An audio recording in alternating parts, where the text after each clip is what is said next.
बातमी भारताच्या शेजारी देशातून आहे, बांगलादेशातून आहे, पण त्यामुळे चिंता आपली वाढलेली आहे। नवी दिल्लीतील संरक्षण मंत्रालयापासून ते थेट पंतप्रधानांच्या कार्यालयापर्यंत सगळ्यांसमोर संकट उभं ठाकलेलं आहे। कारण यामुळे भारताच्या सुरक्षेला आणि व्यापाराला सुद्धा मोठा धोरणात्मक धक्का बसलेला आहे। आता तुम्ही म्हणाल असं काय घडलंय, तर बांगलादेशनं आपलं दुसरं सर्वात मोठं बंदर मोंगला पोर्ट आणि तिथला स्पेशल इकॉनॉमिक झोन थेट चीनच्या हवाली केलेला आहे। जी जमीन 2015 मध्ये भारतासाठी राखीव ठेवण्यात आली होती, तिथून भारताला कायमचा बाहेरचा रस्ता दाखवलेला आहे बांगलादेशनं आणि चीनची एंट्री करून घेतलेली आहे।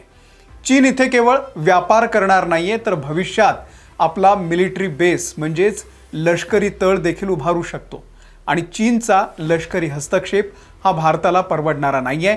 पण या एका निर्णयामुळे भारताची व्यापारी आणि सामरिक सुरक्षा कशी धोक्यात आलेली आहे, भारतापासून हे मोंगला पोर्ट नेमकं किती जवळ आहे आणि भारताचा सर्वात संवेदनशील भाग असणाऱ्या चिकन नेकवरती याचा काय परिणाम होणार आहे, हे सगळं राजकारण अत्यंत सोप्या भाषेमध्ये मी तुम्हाला पुढच्या 8 मिनिटांमध्ये समजावून सांगतो। व्हिडिओ शेवटपर्यंत बघा।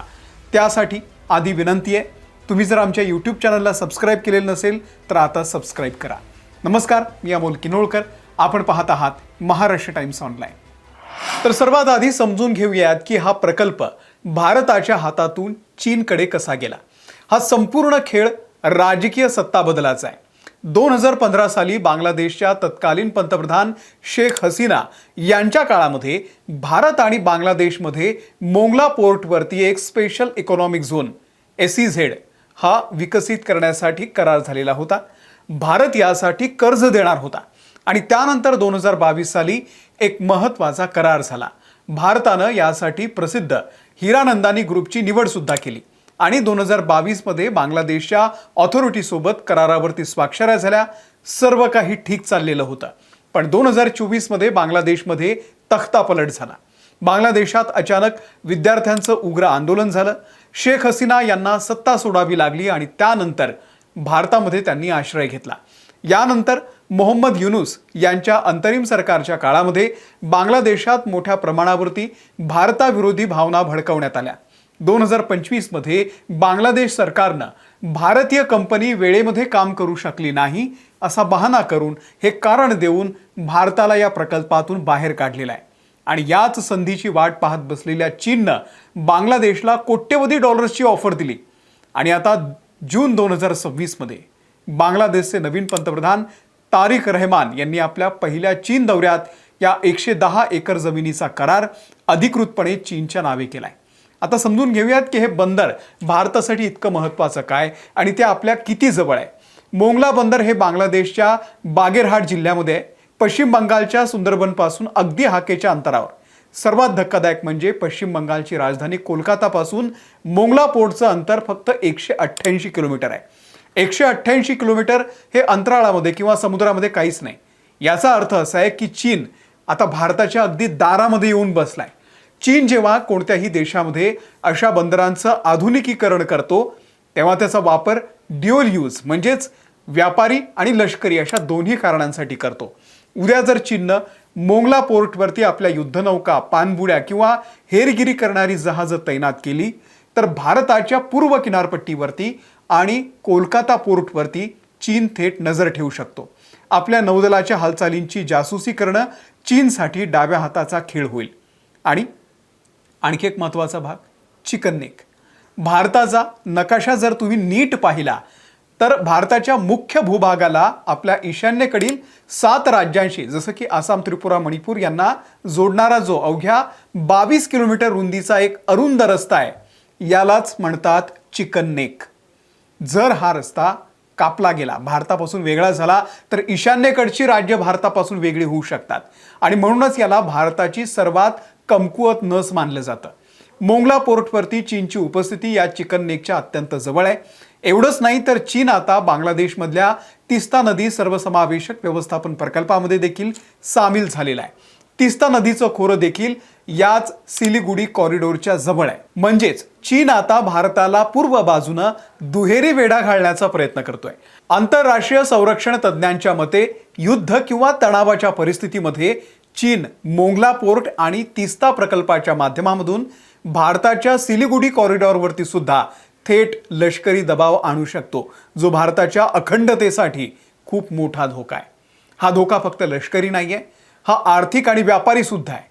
भारताची व्यापारी सुरक्षा कशी धोक्यात आलेली आहे, तर भारताला आपल्या ईशान्येकडच्या राज्यांमध्ये म्हणजे विशेषतः त्रिपुरा आणि आसाम या राज्यांमध्ये माल पाठवण्यासाठी कोलकात्याहून चिकन नेक मार्गे हजारो किलोमीटरचा लांबचा प्रवास करावा लागतो.